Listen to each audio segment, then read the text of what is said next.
এই কারণে রাতের বেলা বের হতে হলে একা বের হওয়া ঠিক না, কাউকে সাথে নিয়ে বের হতে হয়। আজকের ঘটনাটা একটা আপু পাঠিয়েছে, আমি ওনার মতো বলার চেষ্টা করছি। এই ঘটনাটা আমার বান্ধবীর সাথে ঘটে যাওয়া ঘটনা। এটা প্রায় 4 থেকে 5 বছর আগের ঘটনা। আমার বান্ধবী একবার কুমিল্লা ওর খালার বাসায় যায়। সারাদিন ভালোভাবেই কাটে। ওর খালার বাড়ির ওয়াশরুমের পাশে অনেকগুলো সুপারি এবং তাল গাছ ছিল। তখন আনুমানিক রাত 3:45 আমার বান্ধবী ওয়াশরুমে যাওয়ার জন্য বের হয়। ওর খালার বাসা থেকে ওয়াশরুমটা একটু দূরে ছিল। ওয়াশরুমের কাছাকাছি যেতেই ওকে কেউ নাম ধরে ডাক দেয়। ও ভেবেছিল ওর খালামণি ডাকছে, কিন্তু পিছনে ফিরে দেখে কিছুই নেই। এরপর মনের ভুল ভেবে ওয়াশরুমে ঢুকতে যাবে, তখনই কেউ একজন ওর হাত ধরে ফেলে আর বলে, কি হলো শোভা, ডাকার পরে সাড়া দিলে না কেন? তখন সে খুব ভয় পেয়ে যায়।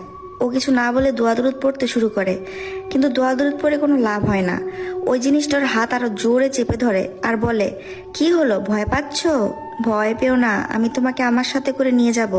এটা শুনে সে আরো বেশি ভয় পেয়ে যায় আর বেশি বেশি করে দোয়া পড়তে থাকে। এভাবে প্রায় 20 মিনিটের মতো পেরিয়ে যায়। হঠাৎ করে ওর বাবার ডাক শুনতে পায়।